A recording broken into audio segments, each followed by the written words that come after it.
আসসালামু আলাইকুম রহমতুল্লাহ বরকাত। আজকে আমরা কোরবানি কাদের উপর ওয়াজিব হয় সেই বিষয় নিয়ে আমরা আলোচনা করব, অর্থাৎ কোরবানি ওয়াজিব হওয়ার শর্তগুলো। 1 নম্বর, মুসলিম হওয়া, মুসলমান হতে হবে, কোনো কাফের অথবা মুশরিকের উপর কোরবানি ওয়াজিব নয়। 2 নম্বর, স্বাধীন হতে হবে, কোনো গোলামের উপর কোরবানি ওয়াজিব হবে না। 3 নম্বর, জ্ঞান সম্পন্ন ব্যক্তি হওয়া এবং প্রাপ্তবয়স্ক হওয়া, কোনো পাগল অথবা অপ্রাপ্তবয়স্ক ছেলে অথবা মেয়ের উপর কোরবানি ওয়াজিব হবে না। 4 নম্বর, মুকিম হওয়া, মুসাফিরের উপর কোরবানি ওয়াজিব হবে না।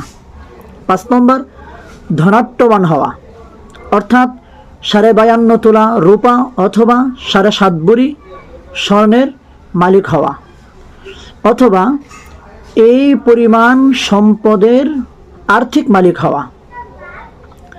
আর এখানে আরেকটা বিষয় লক্ষণীয়, এটাই জাকাতের নেশাব। আর জাকাতের নেশাব হলো 1 বছর অতিবাহিত হতে হবে। আর কোরবানির ক্ষেত্রে এই পরিমাণ সম্পদ আপনার এক বছর অতিবাহিত হওয়া লাগবে না। আপনি যদি কোরবানির তৃতীয় দিন এই পরিমাণ সম্পদের মালিক হয়ে যান, তাহলে আপনার উপর কোরবানি ওয়াজিব হয়ে যাবে।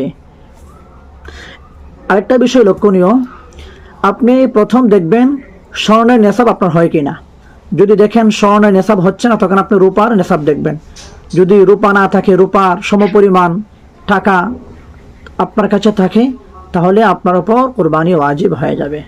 আর সেই টাকাটা হতে হবে আপনার মৌলিক প্রয়োজনের বাহিরে হতে হবে।